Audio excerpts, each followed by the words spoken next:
नमस्कार दोस्तों, स्वागत है आपका आज के मुख्य समाचार में, जिसमें सबसे पहली और बड़ी खबर में आपको बताएंगे कि ग्रामीण इलाकों में बढ़ाए वैक्सीनेशन टेस्ट को लेकर कही गई बड़ी बात। कोरोना संकट के बीच पटना हाईकोर्ट का बिहार सरकार को निर्देश। दूसरी बड़ी खबर में जिक्र होगा कि बिहार में एनडीआरएफ और एसडीआरएफ की 22 टीमें तैयार, सीएम नीतीश ने सभी विभागों को अलर्ट रहने का दिया निर्देश। और तीसरी बड़ी खबर में आपको बताएंगे कि तेजस्वी का पहली कक्षा में एडमिशन के लिए आवेदन, स्कूल ने बैंक अकाउंट और फोटो के साथ लालू यादव को बुलाने को कहा। दोस्तों, हर एक खबर की गहराई में आपको ले जाएंगे, लेकिन उससे पहले अगर आप भी मोदी सरकार की नीतियों का खुलकर विरोध करते हैं तो आप अभी इस वीडियो को लाइक कीजिए और इस लाल बटन को दबा के चैनल को फ्री में सब्सक्राइब करके घंटी बजाकर कमेंट में लिखिए जय हिंद। दोस्तों, रुक करते हैं तमाम बड़ी खबरों की तरफ। ग्रामीण इलाकों में बढ़ाए वैक्सीनेशन टेस्ट को लेकर कही ये बात। कोरोना संकट के बीच पटना हाईकोर्ट का बिहार सरकार को निर्देश। जी हां दोस्तों, बिहार में कोरोना वायरस की दूसरी लहर का कहर लगातार जारी है। हालांकि सरकार और प्रशासन की ओर से लगातार महामारी के फैलते संक्रमण पर लगाम को लेकर जरूरी कदम उठाए जा रहे हैं। इस बीच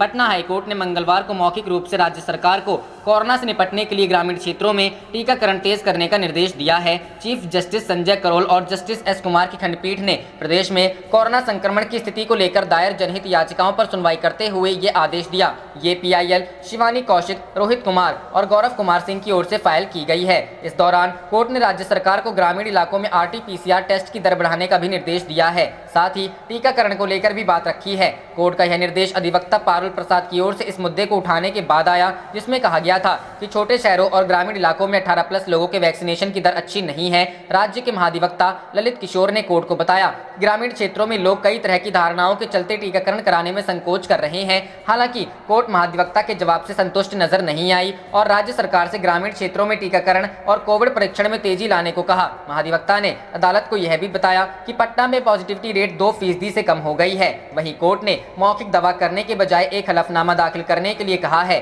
साथ ही कोर्ट ने मुख्य सचिव को अगले सोमवार तक का समय दिया है कि वह 1 मार्च के बाद से पीड़ितों की उम्र और धर्म के साथ साथ कोविड से हुई मौतों की संख्या पर अपना विस्तृत जवाब दाखिल करे। इस बीच मुख्य सचिव का एक हलफनामा कोर्ट के सामने रिकॉर्ड में रखा गया। इसमें स्वास्थ्य विभाग को सभी सोर्स से कोरोना से हुई मौतों के बारे में विवरण सत्यापित करने के लिए कहा गया है। अदालत ने स्वास्थ्य विभाग को होम आइसोलेशन समेत अस्पताल और अन्य जगहों पर हो रही मौतों का पता लगाने के लिए जिला स्तर पर कमेटी गठित करने और सूची जमा करने को कहा गया है। रुख करते हैं अगली खबर की तरफ। बिहार में एनडीआरएफ और एसडीआरएफ की 22 टीमें तैयार, सीएम नीतीश ने सभी विभागों को अलर्ट रहने का दिया निर्देश। जी हां दोस्तों, यास तूफान को देखते हुए आपदा विभाग ने एनडीआरएफ और एसडीआरएफ की टीमों को तैयार कर लिया है। तूफान के दौरान जिलों में राहत बचाव की जरूरत पड़ी तो इसके लिए एनडीआरएफ व एसडीआरएफ की 22 टीमों को तैयार रखा गया है। जहां पर तूफान का असर सबसे अधिक होगा वहां इन टीमों को तत्काल भेजा जाएगा। विभाग को बुधवार को टारगेट पॉइंट और ज्यादा प्रभावित होने वाले जिलों का नाम मौसम विज्ञान केंद्र आपदा प्रबंधन विभाग को देगा। इसके बाद विभाग टीमों को उक्त लोकेशन में भेज देगी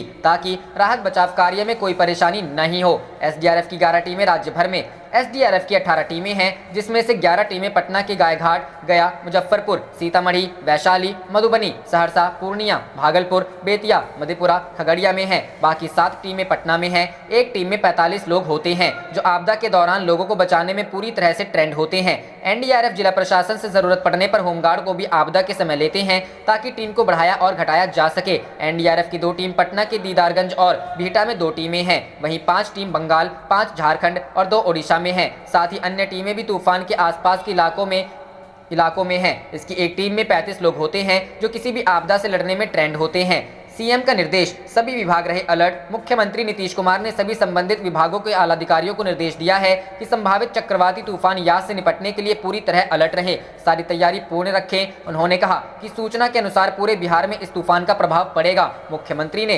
मंगलवार को आपदा प्रबंधन व संबंधित विभागों और सभी डीएम के साथ वीडियो कॉन्फ्रेंसिंग से तूफान को लेकर की तैयारियों को लेकर उच्च स्तरीय बैठक की और कई निर्देश दिए। उन्होंने कहा कि विभाग एवं अधिकारी लगातार परिस्थितियों पर नजर बनाए रखें और उसके अनुसार जरूरी तैयारी रखें। आपदा प्रबंधन विभाग से निर्देश मिलते ही जवानों को जिलों में भेज दिया जाएगा। राहत बचाव कार्य में कोरोना गाइडलाइन का पालन करते हुए लोगों तक राहत पहुंचाने के लिए प्रशिक्षण दिया गया है। रुख करते हैं अगली खबर की तरफ। तेजस्वी का पहली कक्षा में एडमिशन के लिए आवेदन, स्कूल ने बैंक अकाउंट और फोटो के साथ लालू यादव को बुलाने को कहा। जी हां दोस्तों, बिहार इन दिनों कोरोना महामारी की मार झेल रहा है। भले ही बिहार में संक्रमण थोड़ा कम हुआ है, लेकिन यहां राजनीति चरम पर है। बिहार के सीएम नीतीश कुमार की पार्टी जेडीयू की ओर से नेता प्रतिपक्ष तेजस्वी यादव का पहली कक्षा में एडमिशन कराने के लिए स्कूल में आवेदन दिया गया है। हैरानी की बात है कि जिस स्कूल में जेडीयू ने तेजस्वी के एडमिशन के लिए आवेदन दिया है, उसी स्कूल में लालू यादव ने भी अपनी प्राथमिक शिक्षा हासिल की थी। जेडीयू नेता और विधानसभा क्षेत्र प्रभारी धीरज कुमार ने शिक्षा विभाग द्वारा राज्य के प्रारंभिक विद्यालयों में चल रहे प्रवेश उत्सव अभियान में नामांकन के लिए बिहार के नेता प्रतिपक्ष तेजस्वी यादव का आवेदन दिया है। राजधानी पटना के फुलवारी शरीफ स्थित एक स्कूल में तेजस्वी के एडमिशन के लिए एप्लीकेशन दिया गया है, जहां साल 1965 में उनके पिता और बिहार के पूर्व मुख्यमंत्री लालू प्रसाद यादव ने खुद अपनी प्रारंभिक शिक्षा पूरी की। विद्यालय के रजिस्टर में लालू प्रसाद का नाम भी यहां दर्ज है। जेडीयू नेता धीरज कुमार की ओर से दिए गए आवेदन में तेजस्वी को बिहार का नेता प्रतिपक्ष बताते हुए लिखा गया है कि तेजस्वी यादव, पिता कैदी नंबर 3351, लालू प्रसाद यादव, पता 208 कौटिल्य नगर, एमपी एमएलए कॉलोनी, पटना का नामांकन कराना है। तेजस्वी के मंद बुद्धि ज्ञान से बिहार में परेशानी हो उठी है। अभी बिहार सरकार द्वारा बिहार विद्यालय प्रवेश उत्सव कार्यक्रम चलाया जा रहा है ताकि कोई भी बच्चा शिक्षा से वंचित ना रहे। राज्य का नागरिक होने के नाते मैं वित्तीय भार स्वयं वहन करने को समक्ष हूँ। ऐसे पुनीत कार्य के लिए आपके प्रति बिहारवासी और मैं खुद आभारी रहूंगा। तेजस्वी के नामांकन के लिए दिए गए आवेदन को लेकर फुलवारी शरीफ स्थित स्कूल के प्रिंसिपल मनोज कुमार ने कहा कि कुछ लोग आए थे, उन्होंने एक छात्र का नामांकन करने की बात कही। हमने कहा कि आपको जिस लड़के का नामांकन कराना है उनको और उनके अभिभावक को खुद बैंक खाते की पासबुक और फोटो लेकर आना अनिवार्य है, तभी एडमिशन हो पाएगा। प्रिंसिपल ने कहा कि जब तक परिजन नहीं आते नामांकन नहीं किया जा सकता। रुख करते हैं अगली खबर की तरफ। जिम्मेदार कौन अभियान के तहत केंद्र सरकार से सवाल पूछेंगी प्रियंका गांधी। जी हां दोस्तों, कांग्रेस महासचिव व यूपी प्रभारी प्रियंका गांधी ने जिम्मेदार कौन अभियान शुरू किया है। इसके तहत वह सोशल मीडिया के माध्यम से केंद्र सरकार से सवाल पूछेंगी। सुश्री गांधी लगातार राज्य व केंद्र सरकार पर हमलावर हैं और ट्वीट कर जनता के मुद्दे उठाती रही हैं। अपनी फेसबुक पोस्ट के माध्यम से उन्होंने लोगों से भी सुझाव मांगे हैं और लिखा है कि हर एक भारतीय नागरिक की जान कीमती है, सरकार जनता के प्रति जवाबदेह है, इसलिए हर एक मुद्दे पर बेबाक सवाल पूछे जाने जरूरी हैं। उन्होंने कहा कि इस अभियान के माध्यम से कुछ तथ्य रखूंगी जिससे मौजूदा दयनीय स्थिति की वजह को आप समझे। मैं जनता की तरफ से सरकार से सवाल पूछूंगी। महासचिव प्रियंका गांधी ने लिखा है कि सवाल पूछे जाने इसलिए भी जरूरी है ताकि आगे की तैयारियों को लेकर सरकार देश के नागरिकों के सामने पारदर्शिता के साथ पूरा खाका रखे, इसलिए ये पूछना पड़ेगा कि जिम्मेदार कौन है। प्रियंका ने कहा कि जिस समय लोग बेड, ऑक्सीजन, दवाइयों के लिए संघर्ष कर रहे थे, उस वक्त लोगों को विश्वास था कि इससे निपटने के लिए उनकी सरकार ने तैयारियां कर रखी हैं, लेकिन सरकार पूरी तरह मूक दर्शक मोड में चली गई। यूपी प्रभारी ने कहा कि सरकार की तैयारियों का अंदाजा तस्वीरों से लगाया जा सकता है। वैक्सीनों का निर्यात करना, ऑक्सीजन के निर्यात को वर्ष 2020 में दोगुना करना, दूसरे देशों की तुलना में जनसंख्या के अनुपात से बहुत कम वैक्सीन बहुत देर से ऑर्डर करना आदि जैसे कई बिंदुओं पर सरकार का व्यवहार एकदम गैर जिम्मेदाराना रहा। अपनी फेसबुक पोस्ट में उन्होंने कहा कि दूसरी लहर के दौरान मौत के आंकड़े बताते हैं कि इसका कहर किस कदर घातक था। अब जब यह लहर प्राकृतिक रूप से थम रही है तो अचानक सरकार फिर दिखने लगी है। रुख करते हैं अगली खबर की तरफ। हुड्डा ने फिर की सरकार से प्रदर्शनकारी किसानों से वार्ता बहाल करने की अपील। जी हां दोस्तों, हरियाणा के पूर्व मुख्यमंत्री भूपेंद्र सिंह हुड्डा ने मंगलवार को एक बार फिर केंद्र सरकार से प्रदर्शनकारी किसानों के साथ वार्ता पुनः शुरू करने की अपील की। एक सरकारी पैनल ने 22 जनवरी को किसान नेताओं के साथ बैठक की थी, लेकिन 26 जनवरी को राष्ट्रीय राजधानी दिल्ली में ट्रैक्टर रैली के हिंसक हो जाने के बाद से दोनों पक्षों के बीच कोई वार्ता नहीं हुई है। हुड्डा ने कहा कि वार्ता पुनः शुरू करने के लिए केंद्र सरकार को राजी करने की जिम्मेदारी हरियाणा की भाजपा जेजेपी सरकार के कंधों पर है। विधानसभा में विपक्ष के नेता ने कहा कि दिल्ली से लगती हरियाणा की सीमाएं केंद्र सरकार के नए कृषि कानूनों के खिलाफ किसान आंदोलन का केंद्र रही है और राज्य की भाजपा जेजेपी सरकार को केंद्र सरकार को समाधान